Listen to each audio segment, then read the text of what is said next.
nenda kaitangazie dunia, nenda kawaambie walimwengu, zunguka sayari zote 9, anzia Neptune, nenda mpaka Pluto, pita katikati hapo kwenye Earth, Mars, sijui na kitu gani mpaka mwisho.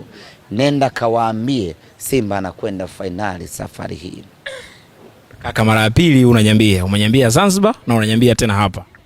Nenda kawaambie watu na majini, Simba anakwenda finali safari hii. Hakuna namna yeyote, tuko tayari Simba kuishia hatua ya nusu finali. Labda Mwenyezi Mungu apitishe kheri zake.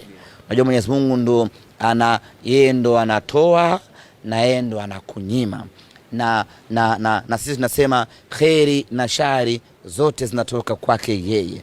Labda Mwenyezi Mungu awe hajatupangia Simba kwenda finali, lakini kwa ubora tuliokuwa nayo, kwa maandalizi tuliokuwa nayo, kwa ile shauku, morali na mzuka tuliokuwa nao, Simba anakwenda finali safari hii kwa mapenzi yake Mwenyezi Mungu.